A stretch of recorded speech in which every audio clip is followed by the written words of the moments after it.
When you think about money, and with Bitcoin, we're going to see, or we are seeing, a transfer of wealth. We're seeing some people who have seen their net wealth grow considerably because of the nature of Bitcoin. And we may see the reverse happen. We may see the death of fiat currencies and see this large transfer of wealth. Do you think about the moral implications of that? Oh, yeah. Because I do a lot. Yeah. I would love to see people who have the least amount of money get into Bitcoin first. Yep. I don't think we'll see people who have a lot of wealth be that harmed in terms of how much wealth they have by the increased use of Bitcoin, because their wealth is not in currencies. So people who do have money in currencies tend to be the people who are the poorest, and they tend to be harmed the most by things like inflation. So I would like to see them get in first. And unfortunately, the people that they listen to are not interested in them getting into Bitcoin. So I think it's a big problem. What do you mean by that, the people they listen to? I mean that the places that they place their trust in tend to be legacy institutions, which are slower to realize new things. So, I mean, maybe I should slightly take that back, because I think there is more distrust in general among poorer people than there is among wealthier people in systems and governments and things like that, because they're not being well served by them. But I still think they have to trust someone, and so whoever they trust, whether it's a certain news organization or something like that, it will not be people who are probably talking about Bitcoin. I think there's a huge unit bias as well with that demographic. I think trying to talk about Bitcoin in sats is much more useful, because once you start talking about Bitcoin costing $31,000, like that, I've had this conversation with people, and it just completely turns them off. They don't understand that, even if you say you don't have to buy an entire Bitcoin, I think the unit bias is a real hurdle. Yeah. Well, I can only afford 0.000001. Yeah. No, that's good. Yeah, that's hard to do. Yeah. It's an interesting point where you talked about the poorest or most underserved in society trusting government less because they haven't been served well by these government or centralized institutions. So they would have less reason to trust than maybe the wealthier. But the wealthier may also distrust but have more reason to defend it because they benefit from the status quo. Yeah, that's true. So maybe rather than distrust, it's something like work against it or not believe. So the wealthy might not believe it, but they might act as though they believe it and support it and act in accordance with it and all those kinds of things. I wrestle with the idea that when we transition, like Parker Lewis would say, gradually and suddenly, when we go through the suddenly period of transition from a fiat currency to a Bitcoin, what will that be like? What kind of societal collapse may happen? I'm not saying will, may happen. The repricing of everything, the rebuilding of everything. It feels like you could almost see a collapse and then a rebuild of society. And that collapse bit worries me a lot. Mm-hmm. Yeah, it seems to me like the only way Bitcoin replaces is if there's a collapse. Otherwise, what we talk about in the book and what I believe is far more likely to happen is we'll just have two systems running in parallel, and you can go back and forth between them. And Bitcoin is there as an option for the people who want to use it in much more widely adopted way than it is today, but it's not going to replace fiat currencies unless there's some sort of societal collapse. And that could look like a lot of different things. It could be natural disasters. It could be another pandemic that's substantially worse than this one. But it could be multiple pandemics in a row that force more printing and eventually some sort of hyperinflation. It's hard for me to imagine. And when I do imagine it, it seems really bad. So I'm hoping that Bitcoin doesn't replace fiat currencies, because the amount of devastation that would have to happen to people along the way for what I think it would take for that to happen seems not worth the cost. Is there a moral case for printing money? Yeah, I think so. Yeah. I mean, I was not against the printing of money to help people buy food and pay rent and stuff during the pandemic, because I thought, if you're going to print money, this is exactly how you should do it. You should tell people that they're going to get money in their bank accounts, and then you should give it to them. Rather than paying for a continued investment in the military-industrial complex, forever wars. Or bailing out banks that have super wealthy clients who You mean are like- over their FDIC insured limits. Like direct-to-consumer QE, effectively. Yeah. So Francis Coppola's extreme book on this scenarios. is the quantitative easing for the people. And I think that, that's exactly how you should do quantitative easing, is let people have the money and then decide how to spend it. We spoke to somebody recently about that, didn't they? And was it Dan Tubb where somebody's talked about there's two ways you can inject the money into the economy. And one would be, say, QE for the people, your stimmy checks. Or you can do it by QE, by buying up equity debts or mortgage bonds, whatever they are. There's two ways. They have the exact same effect, but one gives the money to all the rich. Yeah, exactly. I think the moral questions around the money are some of the most interesting, but the most challenging, but seem to always be the most obvious starting point to talk to people about money. Because I think when you start to explain the realities of, I don't even think many people understand really what money printing is or how it happens and the impact of it. It took me several years after starting to do Bitcoin as a research interest, where I even felt competent to explain just a little bit about how money creation happens. And I still, regularly, I mean, one of the reasons we had this workshop is because we were nervous that we said false things. And Will Luther said, "You said many false things." So it was good to have this, because it's really complicated. And Nick Bhatia's book has this diagram that has, tons of different boxes that I didn't know existed, even as someone who researches related topics. So yeah, I mean, when we think about how money is introduced in the economy, we don't think about the fact that we never voted for the person who's introducing it. We don't think about the fact that it doesn't go through the legislature of people that we did elect. We don't think about the fact that we have no say in it. We don't think about the fact that it's not publicized, or when it is, it's publicized in very small ways. And we don't think about the fact that when it is publicized and people get outraged about it and band together to do something like Occupy Wall Street, that just quietly goes away. And these protest efforts to maybe try to change how things happen are, the leaders are mollified and they go away, and then the movements collapse and they get absorbed back into the system and nothing changes. So what if we taught money at school? We should teach money in school. We never will, but what if we did? Some U.S. states at least mandate a certain number of hours of financial literacy training. Really? But it's way more about what compound interest is and how to balance, accounts and things like that. It's much less about, okay, there's this Federal Reserve and there's a board and there's, a chair and all these things. They don't really teach you about, they teach you how to work with money. They don't teach you like what money is or how it comes to be. I think a lot of that also is because it would be subjective. Maybe. I don't think it's subjective that the Federal Reserve has a board of governors and there's a chair and they get to set interest rates, and how much is determined by that might be subjective. I didn't mean that. I think for some people it's subjective. Should we have a central bank? Mm-hmm. I don't think we should. I think we should have more of a free banker model. We should allow banks to succeed and fail.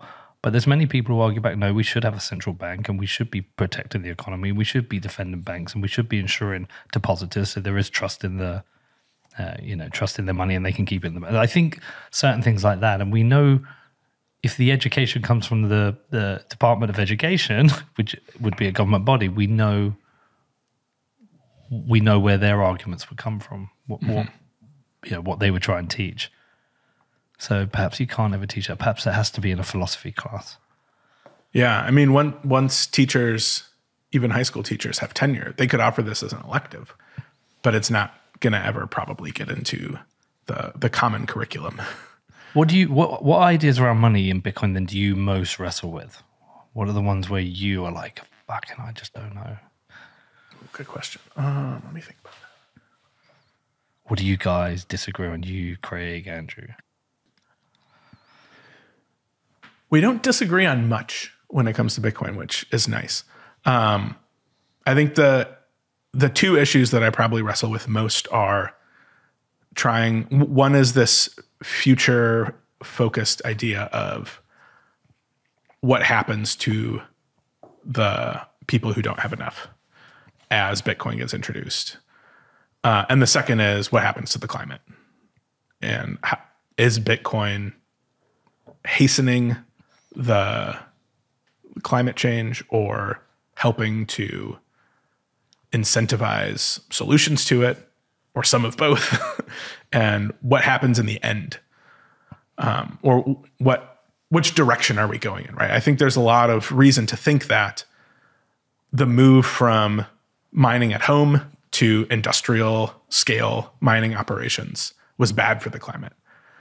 Now I think there's really good evidence that moving from these industrial scale miners that are using coal and natural gas and things like that to renewable energy is maybe going to make Bitcoin carbon negative within like 2 to 5 years. And what will the New York Times write about then? Well, they're not constrained by what's actually happening. So they'll write the same thing they've been writing. So there are two really interesting points. I want to hone in on both of those. Let's talk about people not having enough. That goes back to that point of that transition, in that we may transition to a Bitcoin-based economy or global reserve currency, and most likely going to have a very uneven distribution. We could have Michael Saylor as the richest person in the world, magnitudes more richer than someone like, say, Elon Musk is or Jeff Bezos is compared to the average. And we might have people who are unable to get to Bitcoin, and Bitcoin is all what people want. So I've talked a lot about when I was in Venezuela, people want dollars. It might be everywhere you go, people want, no, I only want Bitcoin. And people just cannot get access to it. And so how do we deal with that? Yeah, that worries me a lot, that the people who need it most won't have ways to access it. And I think the last data that I've seen is that something like 87% of the world population has a smartphone. And it's really hard to, there are ways to have Bitcoin and not have a smartphone, but it's really hard. It involves a lot of other people and a lot of walking and things like that. So yeah, that 13% is going to be people who are, lower down on the poverty line. Do we know why people don't have phones? Because I've been to some pretty desperately poor places and everyone still has a phone. Yeah. Their issue maybe is credit or somewhere to charge it. I mean, I was on the border with Colombia and Venezuela and Cucuta. Everyone had a phone, and yet they didn't have any money to eat. But what they needed is a place to charge their phone, and they needed to access a wireless point to be able to communicate. They didn't have a contract. They weren't on a network, but they had a device. Was it their own phone, or was it like a family phone that they shared? It was a mix. Some people had their own phone and some were sharing phones, and it should be shared between friends. But like everyone had access to a phone. Okay, so the people who have a shared phone, that's a different scenario. If the people who have a shared phone are counted among the 13% of people who don't have a phone, then yeah, maybe the problem isn't as big. I also have been to a lot of places where you would think driving down the street that people wouldn't have phones. And for example, in Indonesia, there are like twice as many phones as there are people. And I've been to some pretty poverty-ridden places there and seen people with phones. So yeah, I guess the question is, when you have a money like this, people aren't going to be made worse off by Bitcoin existing. But it would be nice if Bitcoin made everybody better off. And I'm not sure Bitcoin can directly make those people better off. It might indirectly do it by, incentivizing the right kind of projects and things like that globally. But if they can't access Bitcoin, it's not going to help them directly. So I'd like to see, more people working on solutions. At one point, I was aware of some project that was going to distribute phones to people who needed them that were preloaded with Bitcoin, wallets and some Bitcoin on them. I think Mark Moss was doing that in El Salvador. That's cool. Yeah, I think they were trying to get people's old phones and get them distributed to people in El Salvador who didn't have them. And I've certainly heard about that as well. You've mentioned climate change a few times now, so that's obviously for you the most pressing issue of our time. Yeah, probably. And it wouldn't be unreasonable to say that there are people within the Bitcoin community who don't consider climate change to be an issue, don't think we need to be so concerned about it, that we can continue to burn fossil fuels. We will adapt. It's a range of different opinions, but you obviously have been exposed to that by being part of the Bitcoin community. So how do you think when you see that? Because I know how I react. I think that I spent a long time studying philosophy. I got a PhD. I learned how to do philosophical research, and I think the papers that I write are really good because I have that training. And when I look for people to talk intelligently about climate change, I look for people who have been trained to research and make models and test those models. And so I tend to trust the people who have expertise in that. So I think that's pretty settled. They're all in agreement that climate change is something that we need to worry about and we need to take steps to change. But not everyone's in agreement, even some scientists. I mean, I am on the side of people who's concerned about climate change, absolutely 100% on that side. Made it very clear over and over again. But I've also gone down that rabbit hole and trying to say, well, could I be wrong? Where could I be wrong?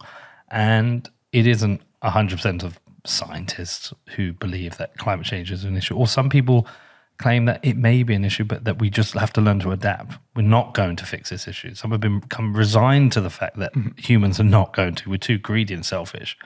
Yeah, I'm much more sympathetic to that line of argument. Because it's practical. Yeah, I mean, I think something like 94 or 97% of publishing climate scientists think that the climate is changing and it has something to do with us, and that we could do things to lessen that.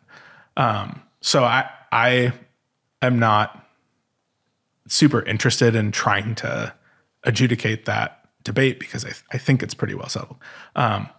Whether we will actually do anything about it, I think is a much more important question, and one that I'm sympathetic to the idea that we've come this far, we've known for a while, and every time BP puts out some Twitter ad that's like, what are you doing to help the climate? Someone says, well, I'm not spilling millions of barrels of oil into the ocean. That's what I'm doing today. The degree to which individuals have control over how much the climate changes, the degree to which people skip flying somewhere, because they don't think it's worth the cost to the climate. That is just absolutely dwarfed by these companies who have a profit motive to not care about the climate. And so there, I'm really sympathetic to the idea that they're not going to stop doing that. And we need to, figure out ways of mitigating the climate change that's happening without their cooperation. And do you find a correlation between Bitcoin and that? What do you mean? In that we have to find a way to mitigate. Well, we've either got to find a way to reduce emissions and reduce the emissions of CO2, or we've got to find ways to mitigate changes to the environment because of an increase in CO2. Are you finding any connection between Bitcoin and that, or do you think they're two separate issues? There's no need to link the two. I see the direct correlation with people who are trying to build Bitcoin mining facilities in areas where they can use renewable energy and subsidize. I tweeted at some point that my dream is so I live in a town of 30,000 people. My dream is for there to be right outside that town. We have tons of wind and we have tons of sun. So a solar and wind farm that pays for itself by mining Bitcoin with the excess that it produces. Then my next dream is for there to be a bunch of towns that have things like that, and that Bitcoin might subsidize communities all around the world using renewable energy in this way. I love hearing about the stuff that the operation, is it the hash hut or something like that they put the Bitcoin mining, like little tiny Bitcoin mining huts on top of flared or vented methane stacks, and then they use it to mine Bitcoin. Oh, it's like Giga Energy does that. I'm sure there are a bunch of people. I'm thinking of the one that's doing it in Colorado because that's closest to me. But like, I love hearing about that kind of stuff, turning a gas that's 40 times worse for the environment into one that's 40 times less bad for. So I see the direct interplay between Bitcoin and climate change. Were you thinking there was like a more? No, I was just wondering how, you as a philosopher have thought about this. I haven't thought about it much philosophically. I've thought about it more practically. Okay. Like, could Bitcoin incentivize massive renewable energy build out? And is that one of the FUD topics you covered within the book? I mean, the security through energy chapter is, I'm pretty sure, the longest chapter in the book. And we spend a lot of time talking about the price of securing money in general. Because if it's not Bitcoin, you've got to somehow secure the US dollar, and you've got all this fancy stuff that goes into the physical notes to make sure they're counterfeit proof, and you've got all the fancy stuff that goes into digital security.